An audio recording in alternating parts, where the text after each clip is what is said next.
지난주 풍랑 속에서 주님의 끝주짐의 핵심은 너의 믿음이 어디에 있느냐. 바다를 가로질러 건너가게 하시고 풍랑을 통해서 하나님의 아들로 살기, 이 훈련을 시켰던 우리 예수님을 보게 됩니다. 오늘 본문을 읽어보면 이제 바다를 건너가서 가버나움에 도착하는데 거기에 한 사람이 더러운 귀신에 들려서 무덤 속에서 사는 정말 불쌍한 존재, 그 한 사람을 위하여 그 밤에 그 풍랑을 뚫고 바다를 건너 이 거라사 가버나움에서 거라사 지역으로 가게 되죠. 근데 우리가 지형을 보면 이 가버나움은 유대 땅이고 거라사는 로마의 접경 지역이 되겠습니다. 하여간 유대 땅이든 로마에 편입된 로마 제국의 땅이든 어둠의 권세가 지배하고 있었다는 것을 우리는 이 성경을 통해서 보게 됩니다. 우리 주님은 한 영혼을 구원하기 위해서 그 위험을 무릅쓰고 그 바다를 건너간 모습을 보게 됩니다. 오늘 마가복음 5장 1절은 이렇게 시작이 됩니다. 예수께서 바다 건너편 거라사인의 지방에 이르러 거라사 지방에 이르게 됩니다. 이제 제자들이 신앙의 길을 걸어가면서 한 가지를 크게 배우게 돼요. 그게 뭡니까? 믿음의 삶을 내 믿음으로 사느냐, 하나님이 주신 믿음으로 사느냐에 큰 교훈을 깨닫게 되죠. 믿음은 두 종류가 있습니다. 내 믿음으로 사는 사람이 있는가 하면 하나님이 주신 믿음으로 사는 사람들이 있죠. 다른 말로 얘기한다면 내 능력으로 사느냐, 하나님이 준 능력으로 사느냐 있죠. 분명한 것은 내 힘으로, 내 능력으로 살아가는 사람들은 이 세상에서 지치고 힘들겠지만 하나님이 주시는 능력으로, 믿음으로 사는 사람들은 사도 바울처럼 내게 능력 주시는 자 안에서 내가 모든 것을 할 수 있다라고 고백하며 어떠한 환경과 상황 속에서도 넘어지고 쓰러지지 아니하고 온전한 믿음으로 살아가는, 다시 말해서 하나님의 아들을 믿는 믿음 안에서 사는 하나님의 자녀가 된다는 겁니다. 오늘 우리 기쁨의 교회 온 성도가 내 힘으로 가는 것이 아니라 하나님이 주신 힘으로 주의 길을 걸어가는 아름다운 신앙이 되기를 예수의 이름으로 축복합니다. 한번 지도를 보겠습니다. 이 지도가 거라사가 자리 잡고 있는 겁니다. 이게 좀 이렇게 지도를 좀 구분해서 볼 수 있도록 두 번째 그림을 보면 이 빨간 지역이 가버나움 지역이고요. 다시 말해 유대 땅입니다. 그리고 흰 그림이 있는 것이 거라사 지역인데 이거는 로마 제국에 편입된 땅이 되겠습니다. 그런데 세 번째 그림을 보면 저 전체를 데가볼리라고 그렇게 명을 합니다.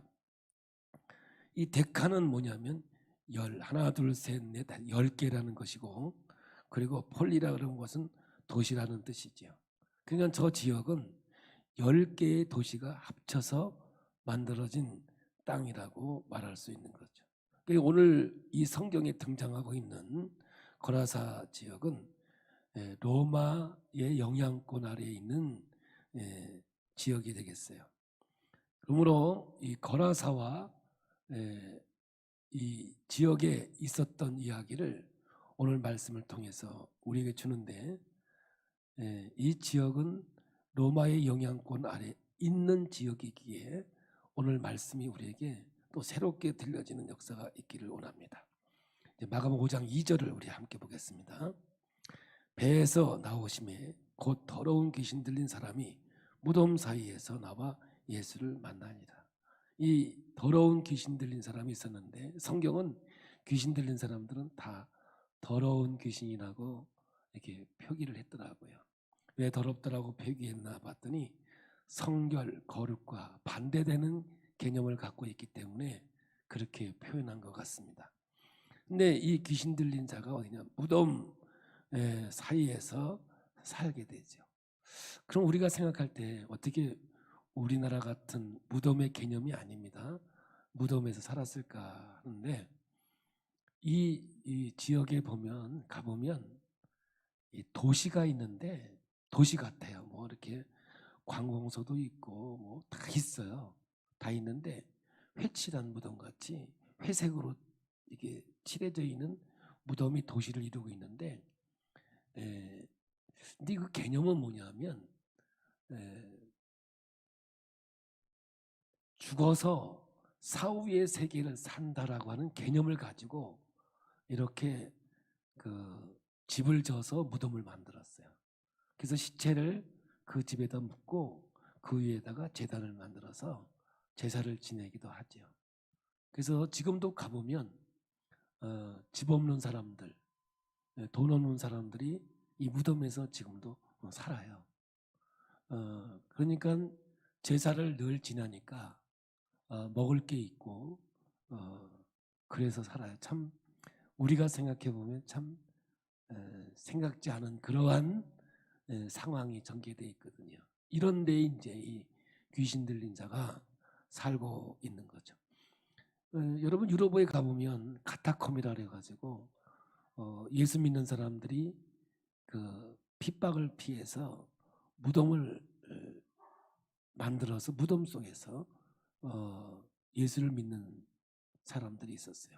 로마의 법은 땅 아래는 죽음의 사망으로 봤기 때문에 막 예수 믿는 사람을 잡으려고 쫓아가다가 땅 밑으로 들어가면 그 위에서 이제 나올 때까지 기다리고 있는 거예요. 그 법이라는 게 참 법지가 이런 것도 좋은 것도 있더라고요.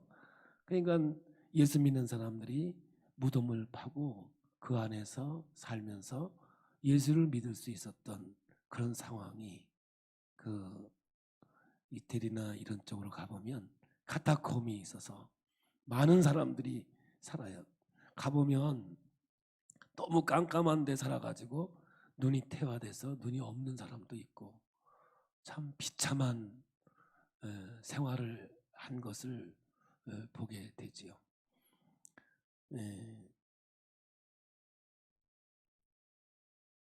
이렇게 이제 수많은 그리스도인들이 예수를 믿기 위해서 죽음을 무릅쓰고 무덤 교회를 만들어서 신앙생활하는 사람들도 있다는 것을 보게 되죠.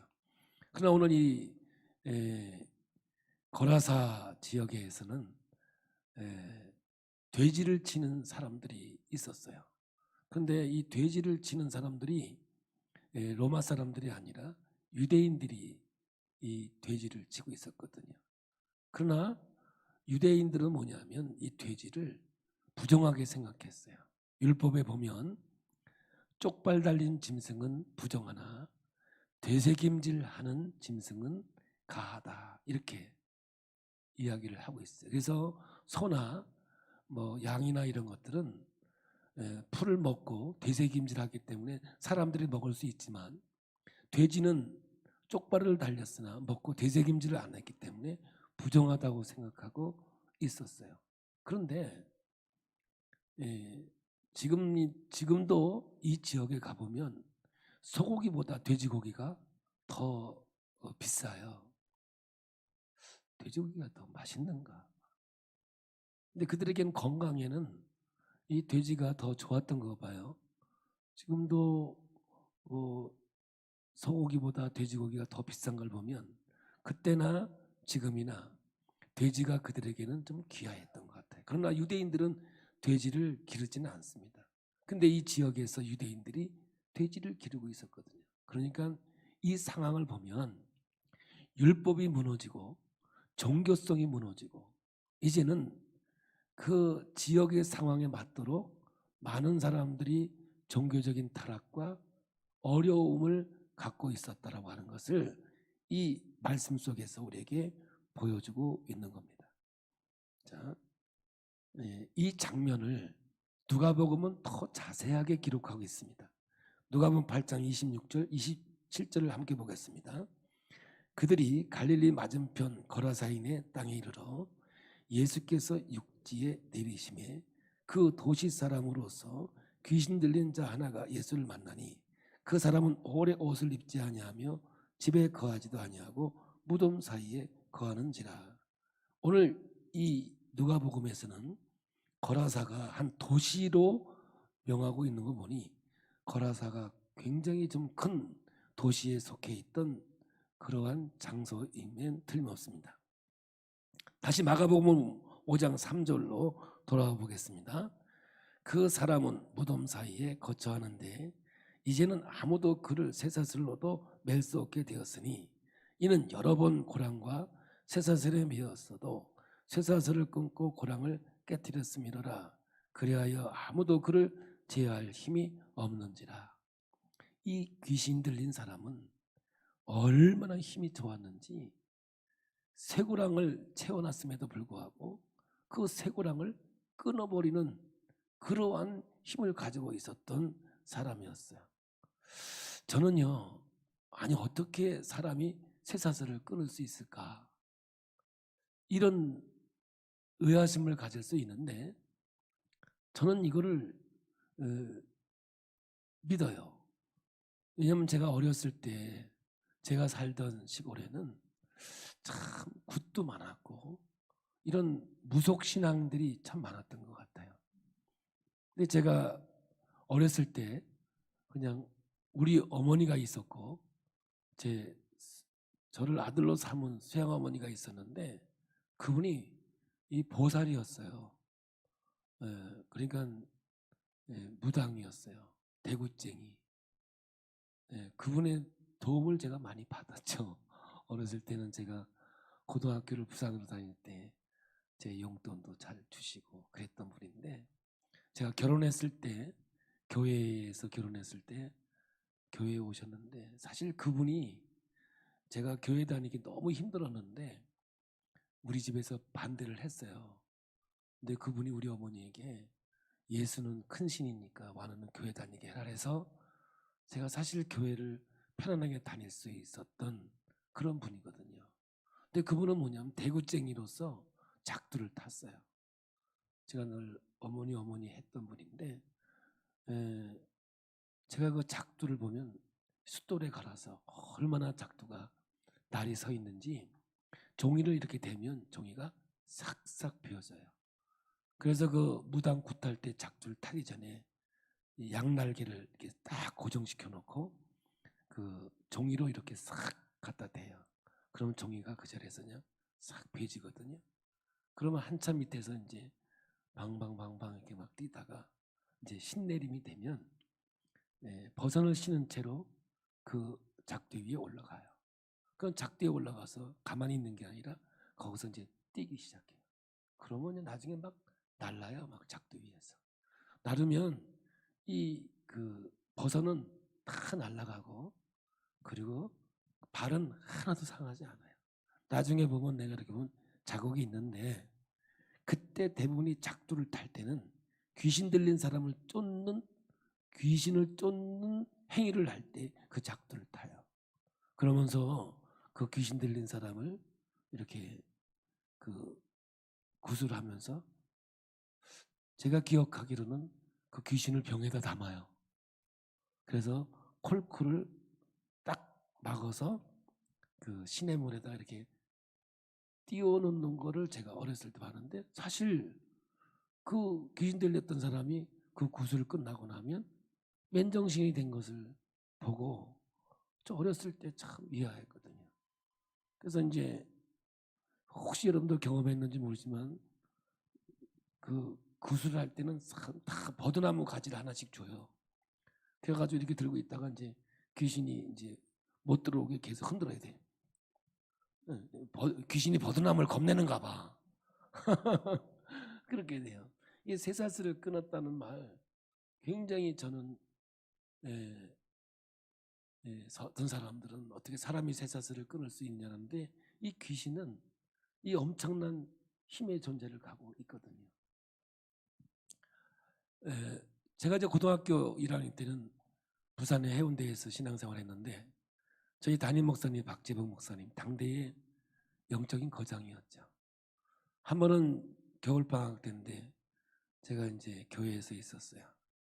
그때 목사님이 서울에 부흥하는데 같이 가겠냐고. 그래서 좋지요.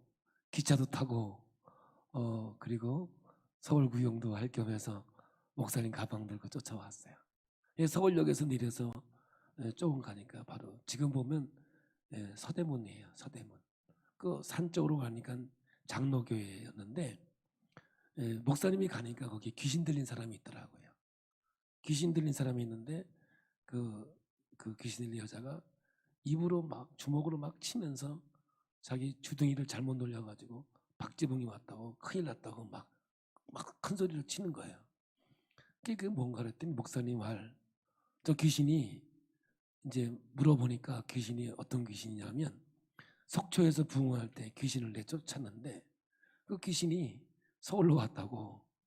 그래가지고 이 여인에게 들어갔는데 교회에서 귀신 쫓는다고 뭐 부흥회를 하고 막 기도회를 하고 있는데 안 나가고 귀신이 버티고 있는 거예요. 그러면서 하는 말이 뭐냐면 아이고 박재봉 아니면 안 된다.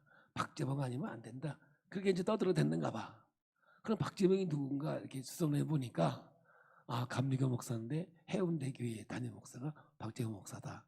그래서 이제 초청받아가지고 부흥회를 간 거예요. 그래서 저도 이제 쫓아가서 보니까 자기 막 입을 때려가면서 막 자해를 하는 거예요. 그러니까 여러분 보세요. 이 세상은 뭐냐면 하나님이 쓰시는 사람이 있고 마귀가 쓰는 사람이 있는데 하나님이 쓰시는 사람들은 하나님의 영광 가운데 승리하지만 마귀에게 쓰임받은 사람은 결국은 끝은 자해를 해요. 성경에 보면 목을 맞아 죽었다든지 그렇게 돼요. 역사를 봐도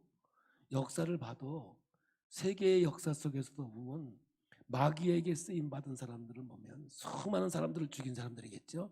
결국은 다 목매달아 죽든지 자기가 자해해서 스스로가 자살하는 경우를 역사 속에서도 보고 있거든요. 그러니까 이 귀신의 역사는 결국은 자기를 자해하는 쪽으로 가는 거예요. 오늘 성경에도 이거를 기록해 놓고 보면 있는 모습을 그대로 기록해 놓은 거예요. 그때 예수님께서 이 귀신을 내어 쫓은 것과 같이 박재홍 목사님도 그때 이제 귀신을 놓고 이러더라고요. 나사렛 예수의 이름을 명하노니 귀신아 나가라고 소리치니까 그냥 거품을 뿜면서 그냥 우리말로는 막 완전 발광을 하더라고요. 그들이 그냥 푹 거꾸러지는 거예요. 이게 한참 만에 깨어나는데 진짜 제정신이 들어온 거예요. 야, 그때 제가 그걸 보고 저도 기도 많이 했어요. 하나님, 나에게도 저 능력을 주시옵소서. 목사님처럼 외치면 귀신이 떠나고 그러면 내가 이 땅에 복음을 증거하는데 크게 전도자로서 쓰임받지 않겠습니까? 제가 열심히 했는데 어느 날 귀신을 내쫓으려고 보니까 귀신 들린 사람들이 없는 거예요. 어디 갔나 봐. 다 병원에 들어갔더라고. 지금 그 당시만 해도 우리 이제 지금 말하면 정신병 원이 없었는데 지금은 이제 정신병원이 있어가지고 다 이제 그런 사람들이 병원에 가서 의료 혜택도 받고 여러 가지의 이제 세상이 많이 변해져 있더라고요. 오늘 이 성경에 나오는 이 귀신 들린 자도 이러한 고통과 아픔 속에 있었던 것이죠. 근데 이제 마가복음 5장 5절을 우리 한번 읽어볼게요. 밤낮 무덤 사이에서나 산에서나 늘 소리 지르며 돌로 자기의 몸을 해치고 있었더라. 여기도 보니까 자기 몸을 자해하는 이러한 상황을 보게 되죠. 얼마나 안타깝고 불쌍합니까? 그러니 우리 예수님은 그 밤중에 배를 타고 풍랑을 뚫고 이 거라사 지방으로 간 이유가 이 한 영혼을 구원하기 위해서. 지금 우리 예수님은 위험을 무릅쓰고 건너가게 된 것을 보게 되죠. 이제 예수님이 나타나니까 6절에 이제 이런 상황이 생깁니다. 그가 멀리서 예수를 보고 달려와 절하며, 귀신 들린 사람이 이제 예수께로 달려온 거죠. 큰 소리로 부르짖어 이르되 지극히 높으신 하나님의 아들 예수여 나와 당신이 무슨 상관이 있나이까? 원하건대 하나님 앞에 맹세하고 나를 괴롭히지 마옵소서 하니, 이렇게 큰 소리로 외치게 된 거예요. 그러니까 여기서 얘기하고 있는 지극히 높으신 하나님의 아들 예수여 라는 말은 이게 귀신의 소리라는 거예요. 이게 한 인격의 소리가 아니라 귀신의 소리예요. 귀신의 소리인가를 어떻게 알 수 있느냐면, 지극히 높으신 이 말은 로마식 표기예요. 성경적인 표현은 뭐냐면 거룩하신 예수님, 거룩하심으로 표현하고, 우리 기독교식은, 로마식은 여기에서는 지극히 높으신, 그러니까 이방신들을 위해서 예배할 때 흔히 사용하던 그런 수식어였어요. 우리가 이 마가복음을 시작할 때 1장에 예수님께서 회당에 들어가셨을 때 귀신 들린 자를 제일 처음에 쫓았을 때 이 귀신 들린 자도 예수님을 하나님으로 높여주지요. 근데 우리는 그 한국말을 볼 때 이 귀신도 예수가 누구인지 알고 이렇게 하나님으로 불렀구나. 근데 그렇게 착각할 수 있는데, 이 원문에 보면 그게 아니라 제우스 신에게 제사할 때 지냈던 서문을 이 귀신이 사용하고 있는 거죠.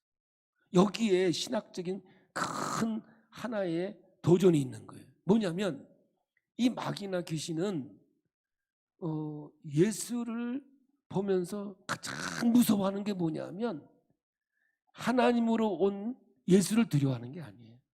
인간으로 온 예수를 두려워하는 거예요. 왜 그런 줄 아세요?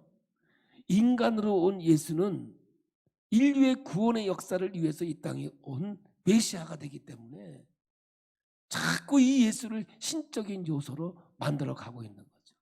그래서 예수님을 시험할 때도 높은 데서 뛰어내려라, 그리고 돌 들어 떡을 만들어 먹어라, 자꾸 신적인 요소를 드러내려고 하고 있는 거죠. 근데 우리 예수님은 그 신적인 요소를 가지고 왔지만 그걸 드러내지 않아요. 인간 예수로서 끝까지 존재하고 있는 거예요. 왜? 인류의 구원의 역사를 이루기 위한 구원자로, 메시아로 이 땅에 오셨기 때문에 그런 거거든요. 그러므로 여기에는 신학적인 이야기가 이 속에서 담겨 있는 거예요. 그러니까 이 귀신이 예수를 지적으로는 알 수 있으나 이 하나님의 아들로 왔다는 것을 부정하기 위해서 이렇게 신적인 요소를 드러내려고 하고 있다는 것을 보게 되죠. 그러니까 예수님께서 이 귀신을 향해서 외칩니다. 마가복음 5장 8절이죠. 이는 예수께서 이미 그에게 이르시기를 더러운 귀신아 그 사람에게서 나오라 하셨습니다. 이에 물으시되 내 이름이 무엇이냐? 이르되 내 이름은 군대니 우리가 많음이니이다 하고, 여기서 군대는 레기온이라는 말을 썼는데 이거는 뭐냐면 약 4천에서 6천 명의 로마의 한 군단을 표기할 때 쓰는 용어예요. 이 한 인격 속에 이 어마어마한 어둠의 권세가 귀신 들린 사람에게 들어와 있다는 거죠. 지금 이 거라사의 광인은 당시 영적 상태를 총체적으로 상징하고 있는 거예요. 사실에 묶여 있는 겁니다. 마가복음 5장 10절에서 12절을 계속해서 보겠습니다. 자기를 그 지방에서 내보내지 마시기를 간구하더니 마침 거기 돼지의 큰 떼가 산 곁에서 먹고 있는지라. 이에 간구하 이르되 우리를 돼지에게로 보내어 들어가게 하소서 하니, 지금 뭐냐면 귀신이 이제 예수님께서 이제 예수가 귀신아 나가라 그러니까 내가 나갈 바에야 뭐 어쩔 수 없이 나가게 되지만 저 돼지떼에 들어가게 해달라고 부탁을 하죠. 그러니까 예수님께서 허락을 하는 거예요. 그러나 여러분 보세요. 이 당시의 돼지는 돈의 상징이에요. 돈의 상징. 부의 상징이었다고. 이걸 길러서 엄청난 부를 축적하고 있었던 것 아니겠습니까? 누가? 유대인들이. 그러니까 지금 이 돈의 가치를 돼지에 놓고 보고 있는 거죠. 이때 돼지는 아무 데서나 먹을 수 있는 고기가 아니었어요. 지금도 돼지고기가 소고기보다 비싸다니까요. 이 당시 유대인들이 돼지를 길러서 로마인들에게 팔았다는 것을 보게 되죠. 그냥 데카폴리는 10개의 도시가 연합해 우상 숭배가 엄청 많았던 도시이기도 해요. 그러나 돈의 가치를 우선적으로 여겼던 그런 지역이기도 하게 된 거죠. 그러므로 여러분, 이 이야기 속에서 우리는 세 가지의 중간 결론을 이야기할 수 있는데, 예수님이 귀신에게 명하여서 돼지에게 들어가라고 명한 게 아니에요. 귀신들이 먼저 요구를 했기 때문에 귀신들의 요구를 예수님이 들어준 거죠. 이렇게 놓고 볼 때 만물의 주권자는 하나님이라고 하는 사실을 이 성경을 통해서 우리에게 보여주고 있는 거죠. 하나님은 옳은 일을 하시는 분이 아니고 하나님이 하시는 일은 언제나 옳다는 것을 우리는 깨달아야 될 줄로 믿습니다. 예수님은 귀신의 요구에 허락한 것이죠. 창조주 하나님을 보여주고 있는 거예요. 두 번째로 이 1000마리의 돼지는 엄청난 액수입니다. 그런데 예수님의 인식 속에서는 2000마리의 돼지보다 더 중요한 것은 한 사람이었고 한 영혼이었다는 사실을 말씀을 통해서 우리에게 보여주고 있는 거죠. 여러분, 이것이 오늘날 교회 속에서도 회복되어야 할, 한 영혼을 귀하게 여겨야 할 하나님의 음성으로 들려야 될 줄로 믿습니다. 은과 금의 능력이 아니라 예수님의 이름만이 능력이 되어야 하는 것. 이 영혼을 구원하기 위해서 캄캄한 밤에 그 바다를 뚫고 이 거라사 지역으로 가신 분명한 주님의 이유가 있었다는 것이죠. 그러면서 서론에서 이야기했지만 돈의 논리를 지금 고발하고 있는 거거든요. 이제 한번 결과를 보도록 하겠습니다. 5장 14절 15절입니다. 치던 자들이 도망하여 읍내와 여러 마을에 말하니 사람들이 어떻게 되었는지를 보러 와서 예수께 이르러 이 귀신 들렸던 자, 곧 군대 귀신 집혔던 자가 옷을 입고 정신이 온전하여 앉은 것을 보고 두려워하더라. 여러분, 이 땅 위에 실제로 어둠의 실제가 존재합니다. 귀신이 존재한다고요. 그러나 우리가 어둠의 영에 너무 얽매일 필요가 없는 것은 예수님이 십자가 위에서 최후 승리를 이루셨기 때문에 어둠의 영에서 우리는 자유자가 된 줄로 믿습니다. 그러나 여전히 어둠의 권세가 이 땅에서 왕노릇하고 지배하고 있다는 사실을 우리는 이 성경을 통해서 알 수 있는 거예요. 영적 전쟁 속에 있다는 것을 우리가 간과해서는 안 된다는 거죠. 여기에 극한 반응이 나타나지 않습니까? 정신이 돌아오고 온전해진 사람을 보면 반가워하고 좋아해야 되는 게 정상 아닙니까? 그렇죠? 그런데 이런 현상이 생깁니다. 16절 17절 이에 귀신 들렸던 자가 당한 것과 돼지의 일을 본 자들이 그들에게 알림해 그들이 예수께 그 지방에서 떠나시기를 간구하더라. 여러분, 지금 이 한 사람이 귀신 들려서 무덤에서 비참하게 살아가고 있었습니다. 그런데 예수님께서 이 귀신을 내어 쫓았습니다. 사람을 온전하게 됐습니다. 그런데 뭐가 손해가 받느냐? 2000마리의 돼지가 죽어버리고 돈이 없어졌단 말이죠. 그러니까 이들이 한 사람이 공동체 속에 들어온 것을 기뻐하고 즐거워하는 것이 아니라 그 돈을 사라진 것을 보면서 예수를 배척하고 예수를 내어 쫓아버리는 상황을 가져오게 됐습니다. 한번 이 이야기를 우리 역사 속에 한번 가져와 볼까요? 저는 정말 어렸을 때 가난한 지역에 살았습니다. 뭐 아버지가 머슴이었으니까는요.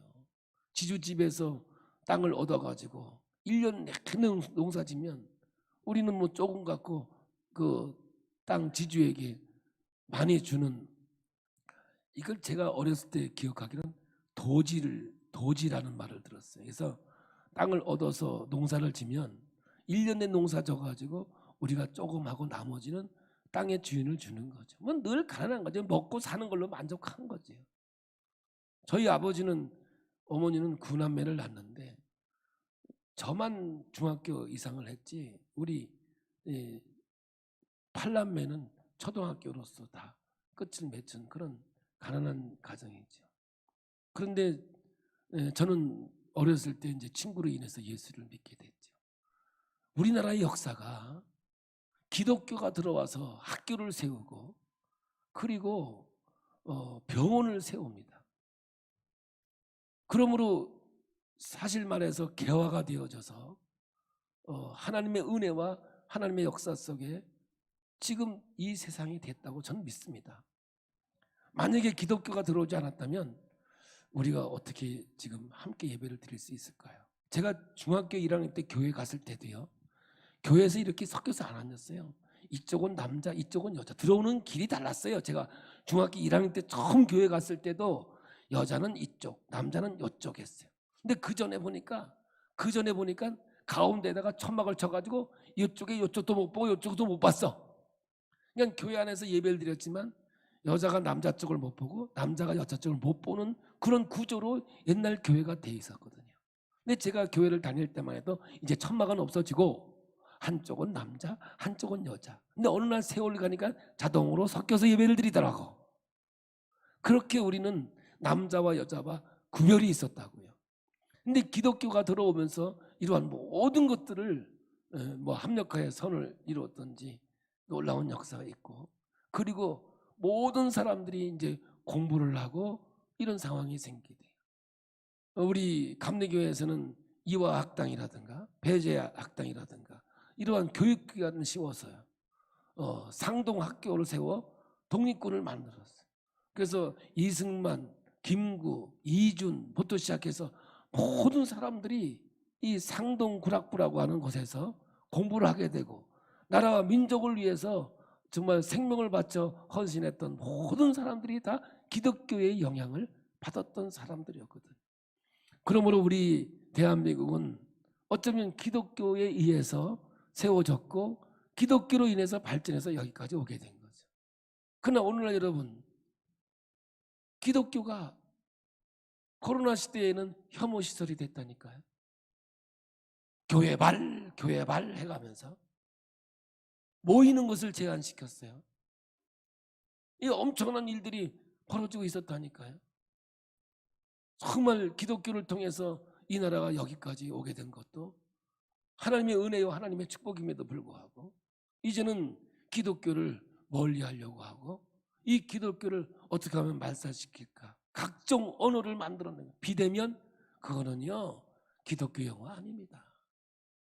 어떻게 성경에 비대면이라는 게 있습니까? 마지막 때 모이기를 패한 자가 되지 말고 모여서 공동체를 이루는 것이 기독교의 역사예요. 기독교가 가르치는 거예요. 오늘 여러분 여기 귀신 들린 자를 고쳤으면 공동체에 들어온 것을 기뻐하고 즐거워해야 되는데 오히려 예수님을 내가 쫓는 이러한 상황으로 이 성경은 기록하고 있단 말이죠. 여러분 얼마나 이게 무서운 의식입니까?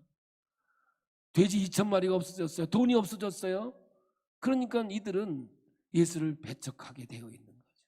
오늘 이 말씀은요 그냥 단순하게 귀신을 내어 쫓는 이야기로 들리기보다는 오늘 이 시대를 살아가는 우리들의 삶 속에 주어지는 하나님의 엄청난 그림이 되어 있다는 사실을 깨달아야 될 줄로 믿습니다.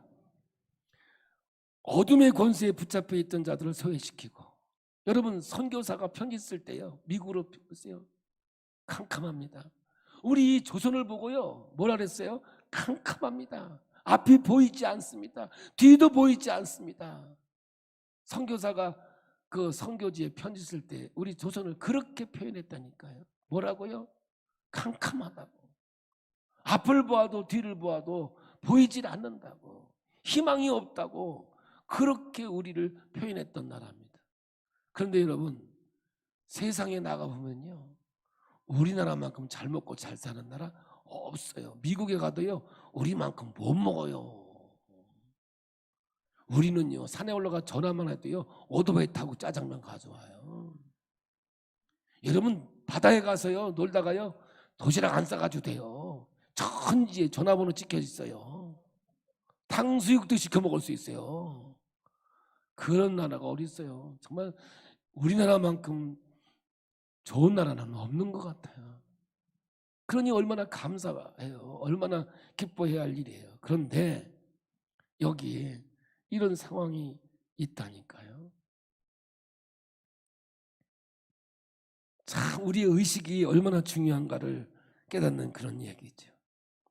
우리가 예수를 믿으면요 버려야 될 것도 있고요 손해볼 것도 있다니까요. 손해보고 버려야 될 것이 없다면 어떻게 우리가 이 거룩한 길을 갈 수 있겠습니까? 그런데 정말 중요한 얘기를 이제 마지막에 성경 기록하고 있습니다. 마가복음 5장 18절입니다. 예수께서 배에 오르실 때에 귀신 들렸던 사람이 함께 있기를 간구하였으나, 이제 깨끗함을 입은 사람이 얼마나 기뻤겠어요. 본인은 예수님과 함께 가기를 원했죠. 제 생각은 이런 생각이 들어. 이런 사람 데리고 가가지고 간증으로 써먹으면 얼마나 좋겠어, 그지? 이 사람이 거라사 지방에 귀신 들려가지고 쇠사슬에 묶여있던 사람이다. 얼마나 귀신의 역사에 이제 쇠사슬 끊던 사람이다. 그런데 예수가 말이야, 귀신을 내어 쫓으니까 귀신이 발작을 해가지고 그냥 그 엄청난 돼지가 물에 빠져 죽는 역사가 일어났다. 그러니 이분은 하나님의 아들이고 예수를 믿어야 구원받지 않겠느냐, 막 이렇게 간증하는 사람으로 데려다니면 써먹을만 하잖아, 그죠? 저 같으면 그랬을 것 같아요. 할렐루야. 근데 우리 예수님은 뭐라는 줄 아세요? 5장 19절 보세요. 허락하지 아니하 그에게 이르시되 집으로 돌아가 주께서 내게 어떻게 큰 일을 행하사 너를 불쌍히 여기신 것을 내 가족에게 알리라 하시니. 이게 복음의 순서예요. 은혜 받았으면 어디로 가요? 근데 말을 왜 끊어요? 한번 여러분 성경대로 얘기해 보세요. 은혜 받았으면 어디로 가라고요? 집으로요. 집으로 가서 하나님이 어떻게 나에게 이 일을 행했는지를 보이라는 거예요, 여러분들. 그러니까 여러분, 은혜 받은 아름다운 열매를 어디 가서 행하라는 거예요? 집에 가서 행하시라고. 교회에서는 권사님이고 집에 가서는 거시기 하지 말고. 여러분, 교회 와서 은혜 받았으면 이 복음의 능력으로 어디 가서, 집에 가서 그렇게 은혜를 나누라는 거예요. 이게 순서라는 거예요. 마지막 20절입니다. 그가 가서 예수께서 자기에게 어떻게 큰일 행하시는지를 데가볼리에 전파하니 모든 사람이 놀랍게 여기더라. 이 사명이 오늘 저에게, 우리 모두에게 주어진 줄 믿습니다. 주 예수를 믿으라 그러면 너와 내 가정이 구원받는 거예요. 그러므로 오늘 여러분, 예수 믿는 사람들은 하나님의 은혜를 경험했으면 그게 여러분 가정으로 가는 거예요. 그래서 여러분, 내 이웃을 내 몸처럼 사랑할 때, 내 이웃이라는 말은 뭐냐? 가장 가까운 이 뜻이거든요. 근데 오늘 우리는 복음을 들고 필리핀도 가고 베트남도 가고 저 오지로 가요. 그러나 그거보다 더 우선이 가정으로 가라는 거예요. 오늘 이 말씀은 우리 마음에 새겨야 돼. 내가 예수 믿고 구원받았으면 가정 공동체에서 아름다운 열매가 돼야 돼.